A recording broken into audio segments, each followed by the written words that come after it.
What's going on there, everybody? Hope you're all having a fantastic day today. Now, ladies and gentlemen, I knew it, I absolutely knew it. In yesterday's video, I literally said at the very beginning, every single time I go ahead and try to bring something to light, the developers, literally the day of, go ahead and post the exact information that I'm covering. And lo and behold, like literally right, I'm not lying to you, right after my video went live yesterday, the developers came out and addressed absolutely all of the issues that are going on right now. And even better, we are getting some fresh news about queue sizes within Battlefield 6. Not what everybody is expecting when it comes to having larger squads, but trust me, you're going to be able to play with a lot more friends, hopefully. And this is absolutely big for not only me, but for a lot of you guys as well. But ladies and gentlemen, before we go and dive on deep, if you guys are interested in more content like this, don't forget to subscribe and hit that bell. I post twice here, once at 8 a.m. Eastern Time and a second time at 5 p.m. Eastern Time. And also, if you guys are interested in my live streams, I do stream Monday through Saturday over on Twitch starting at 1 p.m. Eastern Time. Of course, if you guys are interested, gonna link that channel down in the description of this video. Alright, so ladies and gentlemen, let's go ahead and begin with the challenges. Yes, indeed, a lot of the stupidly complex challenges have finally been adjusted. You know, things like the long shot kills or, you know, repairing a tank for a ridiculous amount of score. A lot of these things have finally been tuned to make it a lot more friendly to a lot of the overall player base, because let's be real, a lot of those challenges were just absolutely ridiculous. And again, I just don't think they were tangible for your typical everyday player unless you really wanted to just dedicate a crap ton of time, especially in Portal, which also led to a lot of Portal abuse when it came to versing bots. But you had to go above and beyond to complete this stuff in, you know, unnatural ways. Whereas the challenges now are a lot more aligned with just your typical match-to-match gameplay, and you could probably get it done with, you know, probably without even thinking too much about it, which I don't know if that's a good thing or a bad thing, because at the end of the day, they are challenges, right? They're supposed to be challenging. But I still want to hear what you guys have to say about this overall topic down below. Do you think that they should find a middle ground still and not make it too easy to complete, or do you think that this is perfect and just right? But keep in mind, guys, not every single challenge in the world has been adjusted. They did say this is going to take some time, and although there's a lot of them done right now, they're still going to gradually, you know, introduce all these challenge changes over time. So it's going to be multiple different updates that are going to incorporate a lot more new challenges into the overall gameplay loop. David Sirlin also went ahead and came out and gave us some more information on what to expect within the next upcoming update for Battlefield 6, and also things that they're still, you know, looking into for future updates within the overall experience. As you can see right here, Battlefield Bulletin did a pretty good job at recapping everything. Upcoming fixes: ladder glitch, recon drone plus the sledgehammer exploit, IFV painted insta-kill, air radar not working, additional weapon scope visual bug, and another additional, the weird jump then die bug, which actually I don't know which one this is. I was kind of hoping it'll be the one that, you know, when you get randomly launched into the air, depending on what type of material you step on. Hopefully that's going to be hyper prioritized as well, although it's funny, but it does get you killed a decent amount of times, although it can give you the benefit sometimes too, but I think a lot of people would just prefer it to be fixed.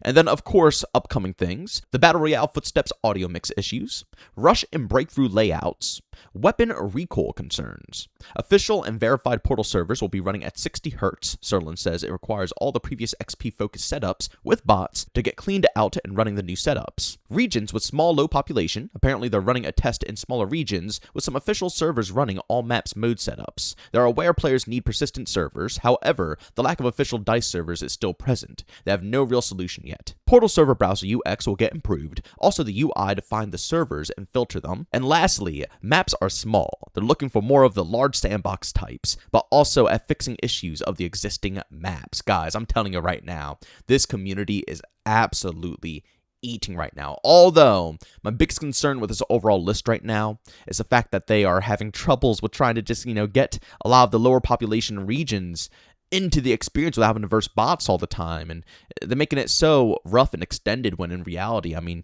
just allowing us to have, you know, create persistent servers easier, even if it just comes down to us having to purchase, you know, servers ourselves. I'm sure a lot of us would do it just to give the community, you know, an overall persistent vibe, especially for low population regions that, you know, can't really find lobbies that easily. It just sucks to be kicked out and re-put back in over and over and over again. So hopefully that could be fixed at some point in time. But everything else, man, again, with the 60 hertz for all portal servers coming on through is going to be great. But the one that I really want to put an emphasis on is the fact that they brought up that the maps are too small for a lot of the player base.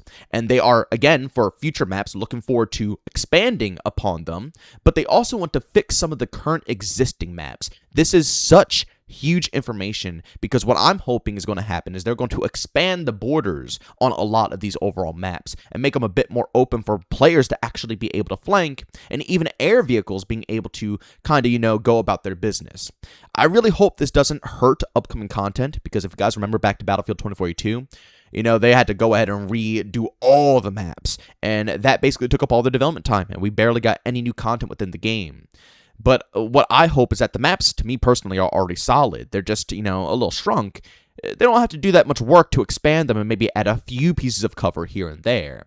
I think that it won't be too much hard work. I'm keeping my fingers crossed that is the truth, and they can still keep up consistent flow of DLC content coming out down the road. But overall, the developers are getting me really excited about the upcoming update, and also future updates that they're planning, because it seems like they're trying to nail everything to make sure the community can finally be happy. Although I will say one thing, I hope it's not going to be too long until this update comes on through. They didn't give us a date at all, and as I stated in my previous video, never hurts to give a little bit of a bandage fix.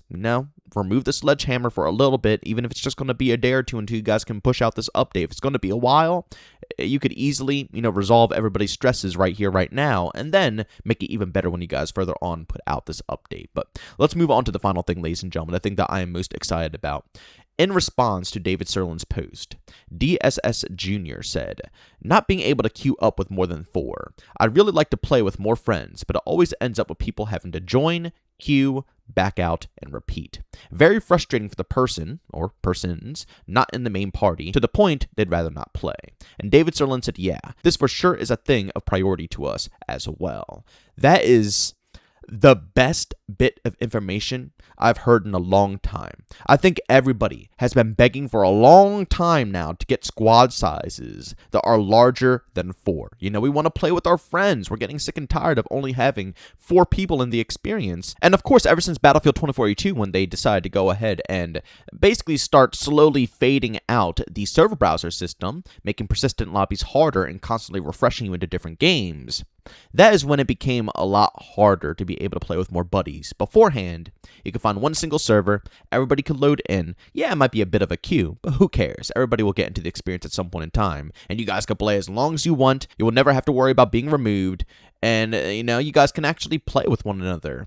But, again, Battlefield 2042 going into Battlefield 6 as well, they're really pushing for this quick launch, thing going on here, which is constantly cycling us in and out, in and out. And playing with friends in this system is an absolute nightmare, because sometimes it puts you in a full game, sometimes it puts you in an empty game, a game that's in the middle, and, it's not always a guarantee that your friend is going to be able to get in for a very long time, every single time that you have to go ahead and check out a new lobby. Whereas before, yeah, they might have to wait a little bit in the beginning, but once they get in, they're in, and they never, ever, ever have to worry about it again. So this is absolutely phenomenal news to hear that the developers are trying to find solutions and ways to be able to allow more friends to be able to play with one another, especially in a game like Battlefield. Battlefield is about the big team battle experiences. Yeah, it's cool to a certain extent to have more tighter-knit squads, but nothing is better than playing big team battle modes with a whole bunch of the homies. It's a one-of-a-kind experience.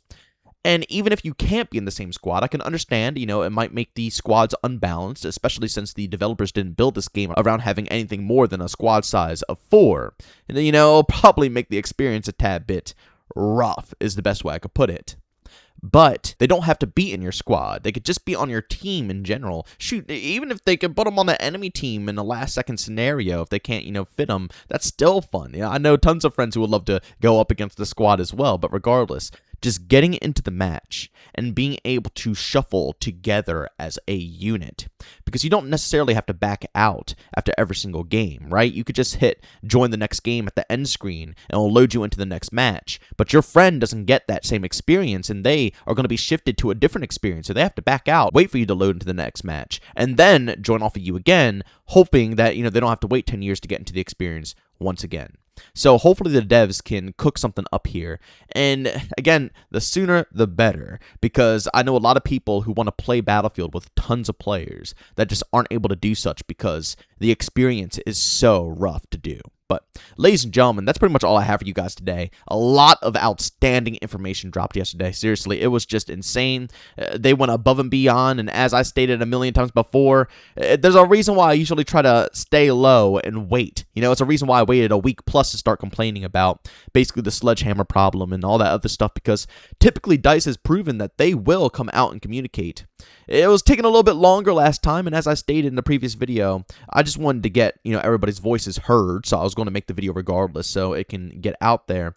But lo and behold, the day of, they already addressed pretty much everything, and even went above and beyond with addressing more, including, as I stated, the map sizes, which I think should bring a huge amount of positivity within the overall community. But ladies and gentlemen, as always, if you enjoyed today's video, leave a like. If you hate it, leave a dislike. Don't forget subscribing to the bell. Post twice here, once at 8 a.m. Eastern Time and a second time at 5 p.m. Eastern Time. And also, if you guys are interested in my live streams, I do stream Monday through Saturday over on Twitch starting at 1 p.m. Eastern Time. Of course, if you guys are interested, got a link to that channel down in the description of this video.